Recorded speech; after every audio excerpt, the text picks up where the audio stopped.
Hi everyone, I'm going to read Chapter 5 of A Long Walk to Water. Southern Sudan, 2008. There was a big lake 3 days' walk from Naya's village. Every year when the rain stopped and the pond near the village dried up, Naya's family moved from their home to a camp near the big lake. Naya's family did not live by the lake all year round because of the fighting. Her tribe often fought with the rival Dinka tribe over the land surrounding the lake. Men and boys were hurt and even killed when the two groups clashed, so Naya and the rest of her village lived at the lake only during the 5 months of the dry season, when both tribes were so busy struggling for survival that the fighting occurred far less often. Like the pond back home, the lake was dried up, but because it was much bigger than the pond, the clay of the lake bed still held water. Naya's job at the lake camp was the same as at home, to fetch water. With her hand, she would dig a hole in the damp clay of the lake bed. She kept digging, scooping out handfuls of clay until the hole was as deep as her arm was long. The clay got wetter as she dug until at last water began to seep into the bottom of the hole. The water that filled the hole was filthy, more mud than liquid.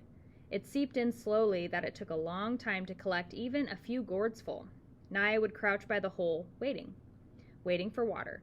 Here for hours at a time and every day for 5 long months, until the rains came and she and her family could return home. Southern Sudan, 1985. Salva's eye was swollen shut.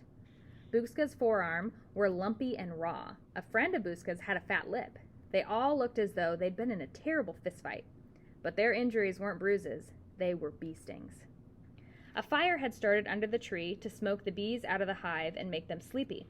But as Buska and the other Jakol men were removing the hive from the tree, the bees woke up and were not at all happy to discover that their home was being taken away.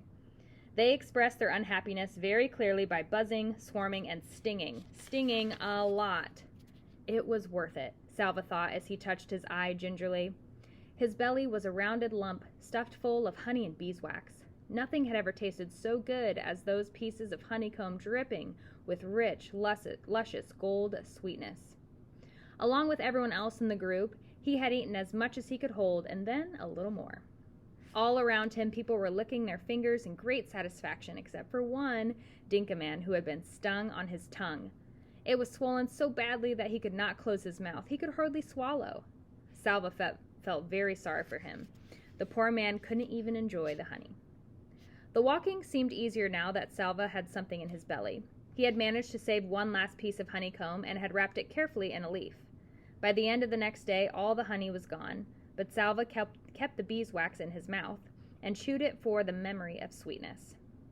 The group got a little bigger with each passing day. More people joined them, people who had been walking alone or in clusters of 2 or 3. Salva made it a habit to survey the whole group every morning and evening, searching for his family, but they were never among the newcomers.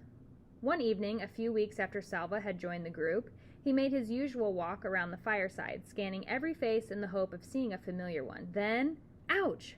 Salva almost lost his footing as the ground underneath him seemed to move. A boy jumped to his feet and stood in front of him. "Hey, that was my hand you stepped on."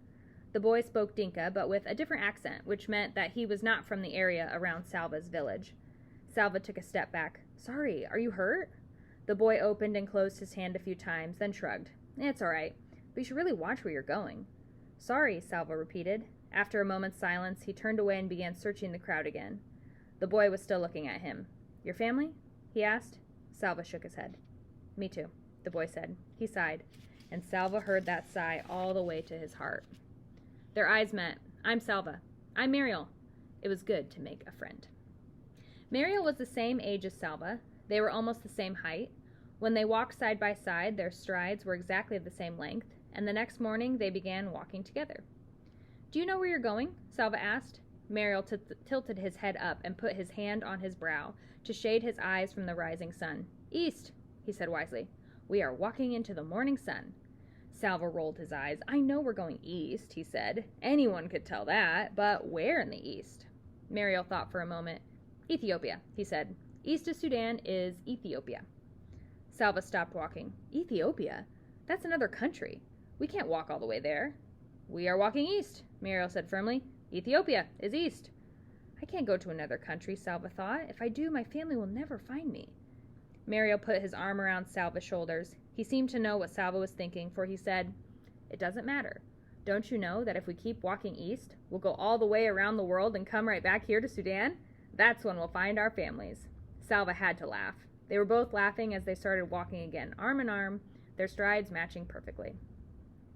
More than a month had passed since Salva had run from the school into the bush. The group was now walking in the land of the Atut people.